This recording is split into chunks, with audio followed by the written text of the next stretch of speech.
when I talked about hierarchies. Now, it's very important where you are in your hierarchical position with regards to other people in relationship to your mental health. And this is a really important thing to understand, because you have an ancient counter in your brain, and that was the point of the biological comparisons, lobsters being one set of comparisons, but not only lobsters. We know perfectly well, animal behaviorists, people who know their neuropsychopharmacology, know perfectly well that the serotonergic system operates quite similarly across most animals with complex nervous systems, and one of the things that it does is track relative status position. Sneaky fuckers is actually not a term that I came up with to be profane. It's actually a zoological term that captures in nature the idea of kleptogamy, where you're trying to steal mating opportunities. So for example, let's say you have a type of fish where there are two phenotypes of a male, There's the dominant, physically imposing male, and then there's a whole bunch of other males that actually pretend to be females so that they can sneak by the dominant males and then have a surreptitious coupling opportunity with the females.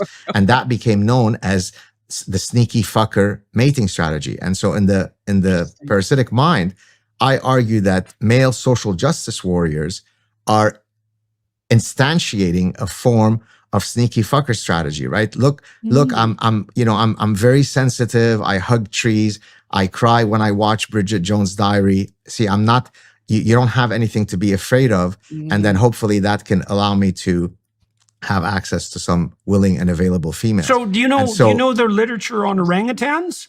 So, there's two forms of male, there's two forms of male orangutan in any given what would you say, roughly tribal local ecology.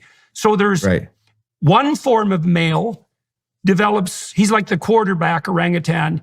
He gets so big, he can't even really be arboreal. He has the huge fat pads around his face that make him round. It makes his face round. And he's very physically powerful.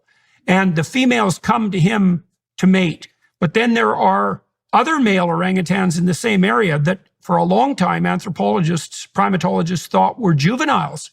But it turns out they're not juveniles. They're males who don't undergo the complete transformation into the non-arboreal male, and they use exactly the mating strategy that you described, right? So there's yeah. Well, that's why I was so I'm always amazed that people get so triggered by your lobster analogy, because the whole field of comparative psychology operates on the premise that we could learn a lot about human cognition by studying our animal cousins. I mean, right? I mean, that's the whole premise behind the tree of life.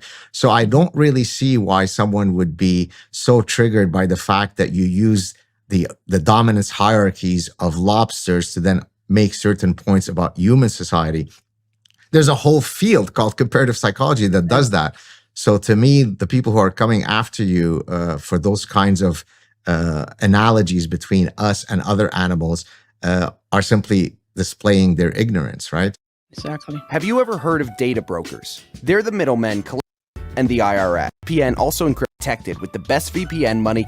I'd argue that I actually, on any given Tuesday morning, will tweet as many, if not more, things that are quite, quote, controversial. And yet somehow now, obviously your platform is larger than mine, but even if we correct for that, even if we do it per capita, there seems to be something. And by the way, I've been asked that many times when I appear on shows, because people know that we're friends and they'll ask me, how come you don't get, so let me turn it to you since we're now chatting. Do you have a theory as to why you are such a polarizing figure? Whereas, one can argue I take positions, I'll criticize Islam a lot more forcefully than you do, and yet somehow I don't trigger as much animus. What do you think is the driving Maybe force? I annoyed people on more fronts simultaneously than you did. Partly, so what happened? This is a possible explanation.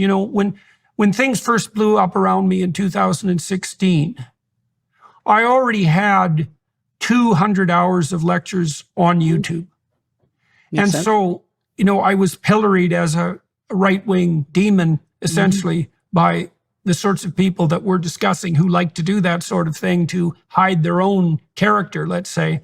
And then people looked me up online and went to my YouTube channel and then found, this extra hundreds of hours of content, which demonstrated rather incontrovertibly that I wasn't the sort of person that I was being accused of being, but also touched on all sorts of other topics that people might not have expected, like in the religious and mythological domain, the psychoanalytic domain.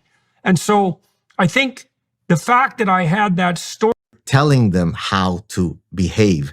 And by doing that, you're obviously going to alienate people. Whereas I come along and I say, here are the evolutionary reasons why there are differences between men and women. And I stop there. Whereas by you taking the prescriptive jump, that probably augments the amount of animus that you receive. What do you think about it? Yeah. I think that's a reasonable proposition as well. I also think that we could develop that line of hypothesis a little further too. I think that many of the people who have an animus against me, and almost all those people are anonymous online trolls, by the way, because I never encounter that, or virtually never in my actual life.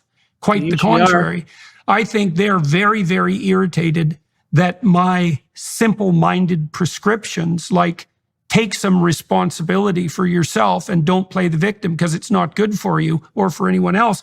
I think they're very, very annoyed that, first of all, I'm calling them out on their hypothetically empathic virtue signaling attempts to escape from all possible responsibility, which is exactly what they're doing. And second, they're very annoyed that the simple ideas that I've been putting forward and the simple, somewhat conservative ideas in that they're traditional, they're very annoyed that those work.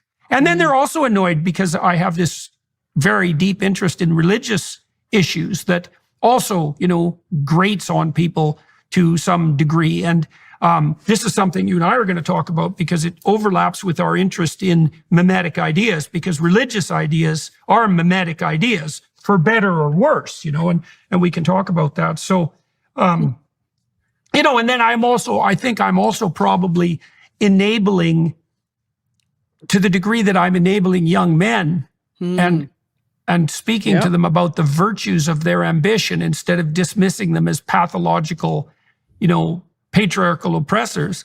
That's also very annoying, especially to the types of men that you're describing who want to sneak about in the background and pretend to be virtuous and harmless, which is a pretty damn pathetic way of comporting yourself, in my estimation. Like, I've watched those kind of men operate in the protests against me, and so I can be surrounded by a mob of pretty decent screaming harpies. And, they're annoying as can possibly be imagined. But when I look at the men that are with them, they just make my blood run cold. Like, and that's with my clinical eye, those are not good people. They're hanging around those women who are doing the harpy thing, and they're there as exactly the kind of parasitical predator that you're describing. And I can see that, and they're not the sort of person that you would want anyone you cared for to have any association with whatsoever. Plus, because they have to be sneaky fuckers in your terminology, they're bitter and resentful, and they're very likely to want to tear down anything that approximates true accomplishment, because all those who have true accomplishment are their genuine competitors.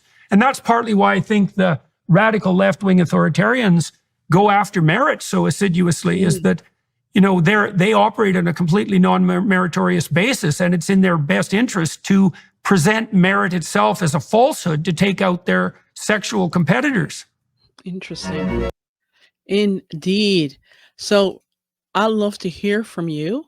Let me know if you've ever heard about this, what do you call it? Sneaky efforts sort of way how lobsters operate, that hierarchy of how they work and how some other animals do it as well, and how some of us human beings, we have adapted that and used that as a strategy, not necessarily for good, but for not so pleasant opportunities. I'd love to hear from you. Have you ever heard this before? What has been your experience? Let me know whether you're watching this on YouTube or listening to this episode on any of the podcast platforms. I'd love to hear from you. Until next time, take care and bye for now.